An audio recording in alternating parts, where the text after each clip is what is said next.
Damos as boas-vindas a você que está conosco nesta manhã para mais um estudo bíblico produzido e apresentado pelo Ministério de Ensino Bíblico da Primeira Igreja Batista de Manaus.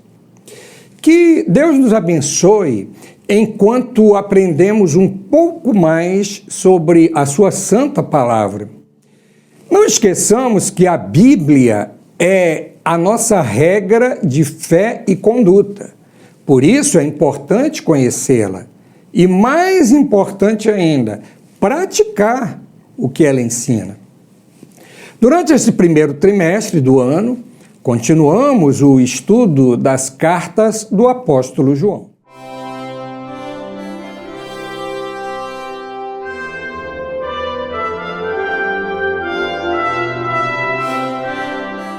O texto de hoje está na primeira carta de João, capítulo 3, versos 11 a 18. Abra sua Bíblia para acompanhar a leitura e depois mantenha aberta para conferir aquilo que nós vamos comentar. O texto diz assim: porque a mensagem que vocês ouviram desde o princípio é esta, que nos amemos uns aos outros. Não sejamos como Caim, que era do maligno e matou seu irmão. E por que o matou? Porque as suas obras eram más e as de seu irmão eram justas. Irmãos, não se admirem se o mundo odeia vocês. Nós sabemos que já passamos da morte para a vida, porque amamos os irmãos. Quem não ama, permanece na morte. Todo aquele que odeia o seu irmão é assassino. E vocês sabem que todo assassino não tem a vida eterna permanente em si. Nisto conhecemos o amor, que Cristo deu a sua vida por nós. Portanto, também nós devemos dar a nossa vida pelos irmãos.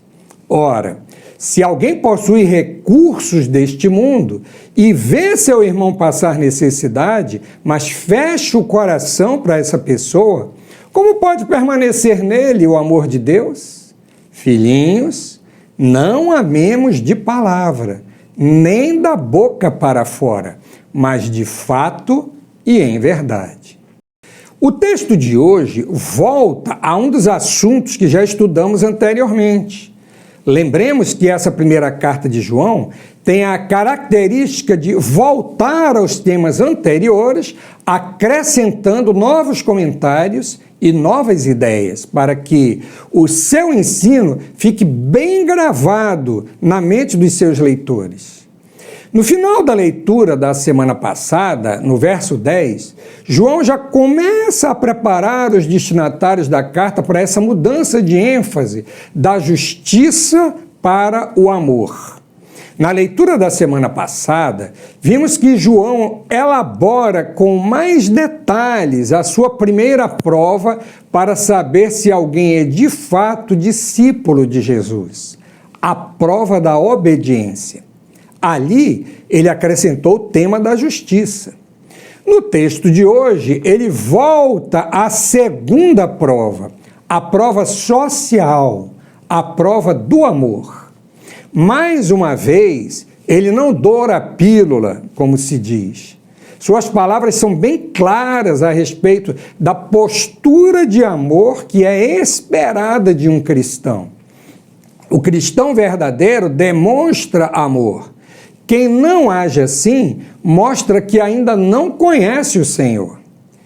João começa apelando mais uma vez para a mensagem que os seus leitores haviam ouvido desde o princípio, ou seja, desde o dia em que ouviram o Evangelho, foram iluminados pelo Espírito Santo, confessaram seus pecados, creram em Jesus como Senhor e Salvador e passaram a viver para a glória dele. Essa mensagem, como já vimos em lições anteriores, era que o discípulo de Cristo ama o seu irmão, assim como ele mesmo foi alvo do amor de Jesus.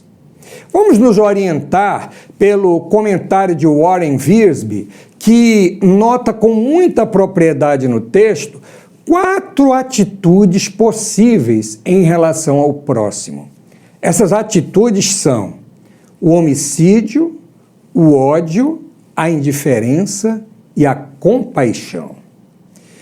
Nem precisamos dizer que a única atitude verdadeiramente cristã é a última. Por isso, já no verso 12, João usa como exemplo a figura de Caim, filho mais velho do primeiro casal, Adão e Eva, que matou o seu irmão Abel. A história é narrada no capítulo 4 do livro de Gênesis. O mandamento do amor ao próximo é fortemente contrastado por João com a atitude de Caim. O apóstolo afirma que ele matou seu irmão porque era do maligno. Isso significa, olhando o contexto do verso 10, que ele era então um filho do diabo. Sendo filho do diabo, ele nutriu ódio imotivado e descabido contra o seu próprio irmão, o que acabou levando a assassiná-lo. O verbo matar, usado por João no original grego, tinha o significado de cortar a garganta. E mais tarde passou a ter o sentido geral de matar de uma forma violenta. A razão pela qual Caim matou Abel seria usada à luz do direito atual como qualificadora do crime, por motivo fútil. Abel não havia feito nada de mal a Caim. Por outro lado, Caim não teria qualquer benefício material ou imaterial com a morte do irmão. Por isso, João acrescentou: Caim matou a seu irmão porque as suas obras eram más e as de seu irmão eram justas. A índole má de Caim já havia sido manifesta antes, quando Deus rejeitou a sua oferta. A razão por que Deus rejeitou a oferta de Caim e aceitou a de Abel não foi a natureza material da oferta em si. Lembremos que ainda não havia prescrições cerimoniais para ordenar o tipo de oferta e nem a maneira como ela devia ser oferecida a Deus. A atitude de Abel teve como características a fé, a voluntariedade, a gratidão, o amor a Deus e um coração puro.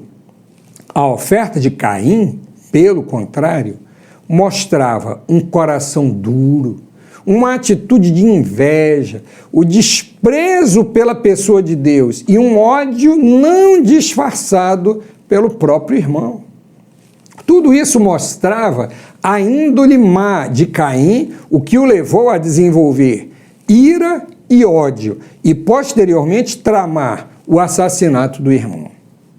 No desenvolvimento do seu ensino sobre o amor, João exorta os seus filhinhos a evitarem a atitude de Caim.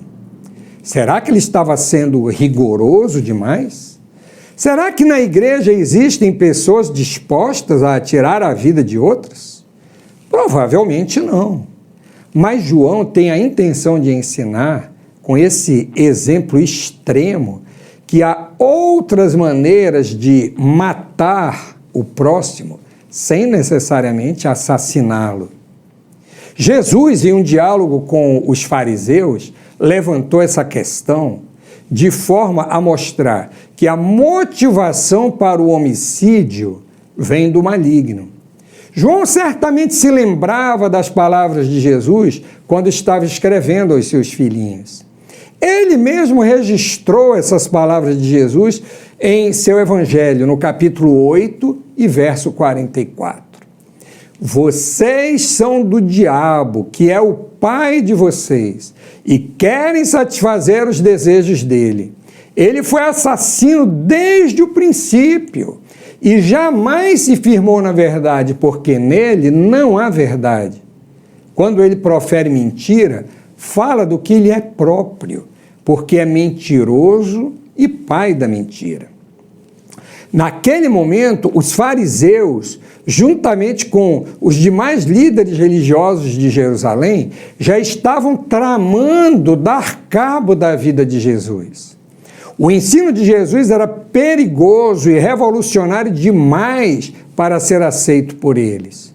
Por outro lado, havia o perigo de o povo se voltar para os ensinos de Jesus e começar a desprezar os rituais religiosos que davam tanto lucro para o sacerdócio corrupto. Onde não há amor, existe o perigo de se fomentar ideias de fazer calar o outro, até pelo homicídio, se for preciso. João prossegue dizendo: irmãos, não se admirem se o mundo odeia vocês.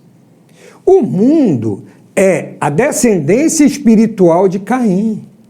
Os filhos de Deus não precisam ficar admirados com o fato de serem odiados pelo mundo. Hoje em dia, é muito comum as pessoas falarem em tolerância e diversidade. Há filósofos e pessoas comuns na internet defendendo ideias bizarras, sem ser contestados.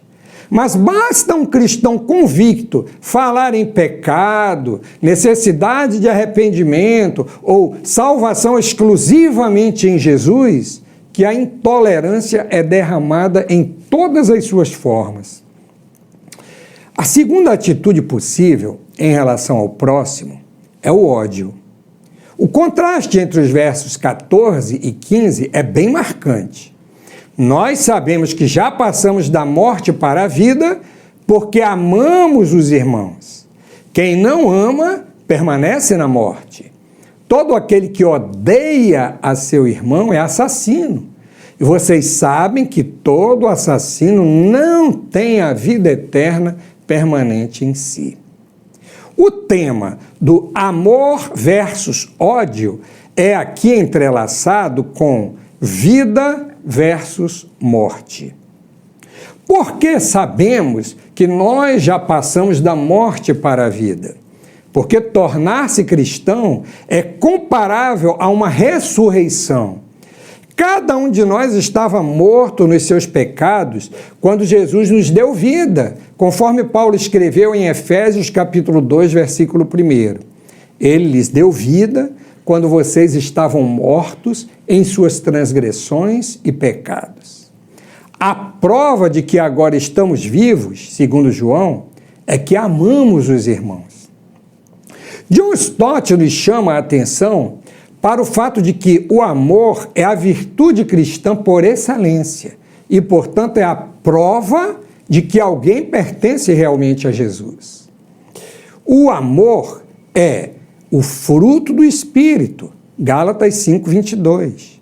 É o sinal da realidade da fé, Gálatas 5:6. É a maior das 3 virtudes cristãs permanentes, 1 Coríntios 13. E para João, como já vimos, o amor é a prova de que temos vida, de que estamos na luz e de que permanecemos na verdade.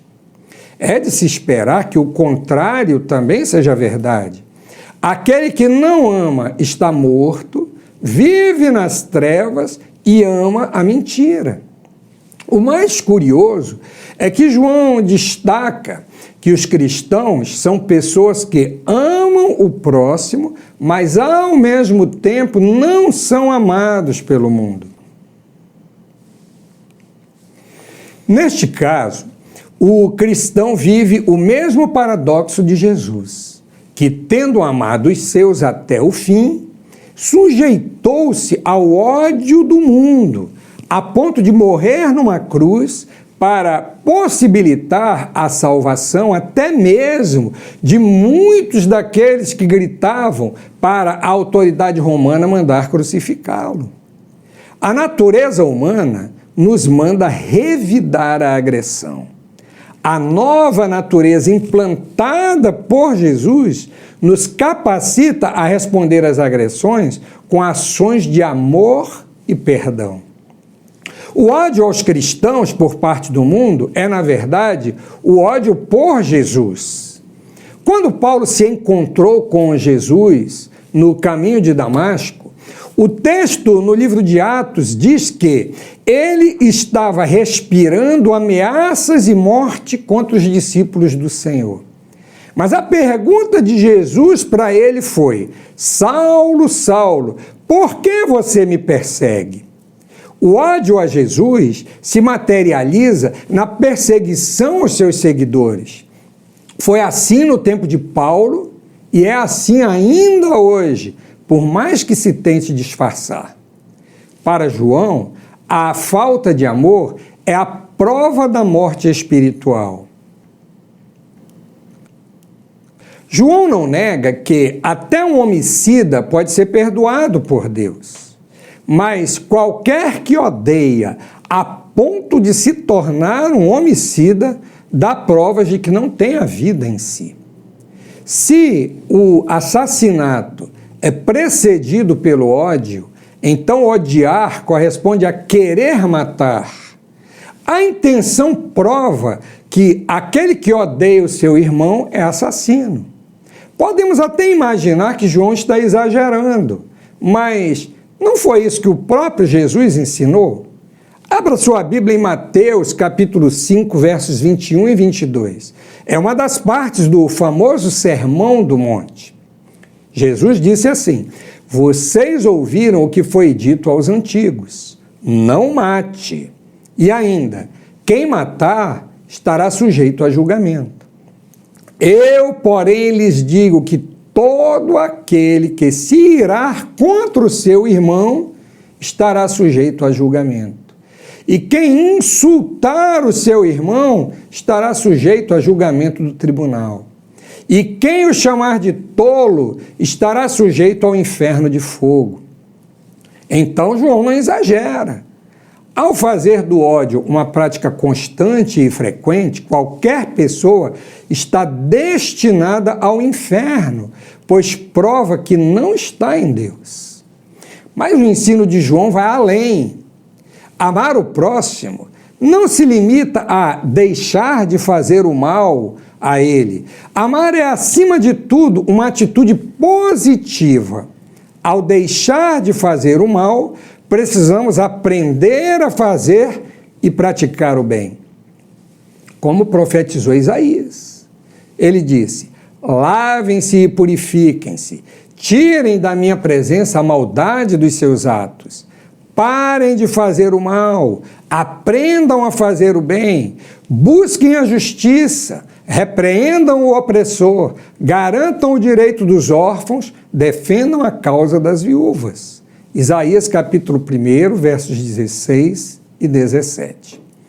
Assim como Caim foi o exemplo de ódio que João usou, Jesus é o nosso exemplo verdadeiro de amor. Afinal, se ele deu a sua vida por nós, também nós devemos dar a nossa vida pelos irmãos. Verso 16.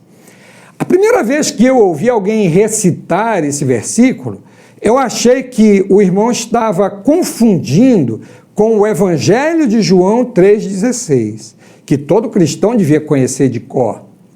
Porém, o ensino aqui na primeira carta é mais radical e intenso. Em João 3,16, nós conhecemos a bênção do Senhor que se deu por nós. Mas em 1 João 3,16, nós podemos compartilhar esta mesma bênção com o próximo. John Stott comentou assim: o ódio é negativo, procura o mal do outro e leva a atividade contra ele, a ponto de assassiná-lo. O amor é positivo, procura o bem do outro e leva a atividade em favor dele, a ponto de sacrificar-se a si próprio. É a diferença entre Caim, que se levantou contra seu irmão e o matou, e Jesus, que ofereceu a sua vida por nós. Caim é o exemplo máximo de ódio, assim como Jesus é o exemplo máximo de amor. Mas não é só isso. Jesus é o exemplo máximo para que sigamos os seus passos. Observemos a construção do raciocínio do apóstolo.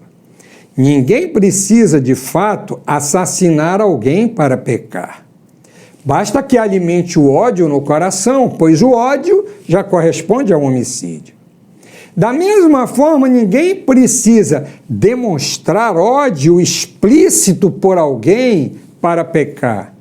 Basta que o ignore ou se mostre indiferente às suas necessidades. Isso faz com que consideremos a terceira atitude possível para com o próximo, que ainda está longe de ser uma atitude cristã. É a indiferença. Não existe lugar em cima do muro para qualquer pessoa. Ou você ama ou você odeia. Mas qual é o lugar da indiferença? A indiferença é o ódio disfarçado. João não pede que nos entreguemos à morte, mas apenas que amemos o irmão por meio de ações positivas. O momento mais propício para demonstrar esse amor é no cuidado com as necessidades do próximo. João diz: ora, se alguém possui recursos deste mundo e vê o seu irmão passar necessidade, mas fecha o coração para essa pessoa, como pode permanecer nele o amor de Deus? Verso 17. É muito raro que alguém precise dar a sua vida por uma causa ou para salvar a vida de outra pessoa. Mas é muito comum que haja ao nosso redor pessoas necessitadas de atenção, de cuidados, de uma palavra de amor, de alimento, de roupas e outras necessidades físicas, emocionais ou espirituais. Existem muitos motivos pelos quais uma pessoa ou família passa por necessidades. Algumas vezes são escolhas erradas. Outras vezes uma conjuntura econômica desfavorável, uma crise econômica, uma enfermidade, uma ausência do provedor da família e assim por diante. Mas para o cristão isso é indiferente. O que importa é que há alguém em necessidade que eu posso ajudar. E se eu posso ajudar e não o faço, com isso eu mostro indiferença e, portanto, deixo de mostrar amor. E se eu não mostro amor, eu ainda estou vivendo nas trevas. A última atitude possível para com o próximo é a única que é verdadeiramente cristã. Amar. Filhinhos, não amemos de palavra nem de boca, da boca para fora, mas de fato e de verdade. Versículo 18. Um dos textos que melhor ilustra essa verdade é o de Tiago, capítulo 2, versos 15 e 16. Se um irmão ou uma irmã estiverem com falta de roupa e necessitando do alimento diário, e um de vocês lhes disser: vão em paz, tratem de se aquecer e de se alimentar bem, mas não lhes dão o necessário para o corpo, qual é o proveito disso? O amor não é expresso apenas com palavras, mas precisa ser demonstrado em ações. Falar sobre as necessidades de alguém é pouco. Suprir essas necessidades é o verdadeiro objetivo do amor. Ações falam mais alto do que palavras. Algumas vezes precisamos pagar um alto preço para demonstrar esse tipo de amor sacrificial. Mas foi exatamente isso que o nosso Senhor fez para nos dar o exemplo. Ele amou com amor sacrificial, pagando com a própria vida o preço dos nossos pecados. Chegando ao final de mais este estudo, precisamos mais uma vez olhar para dentro de nós mesmos e perguntar: será que eu estou demonstrando esse amor de que João fala? Será que a minha conduta evita o homicídio, o ódio e a indiferença e demonstra amor sacrificial, assim como Cristo demonstrou por mim? Será que eu posso dizer que ando na luz, que ando na verdade e que sou filho de Deus por meio das minhas atitudes de amor para com o próximo? No próximo domingo, nós vamos continuar o estudo dessa preciosa carta de João. Até lá! E tenhamos todos um domingo muito abençoado.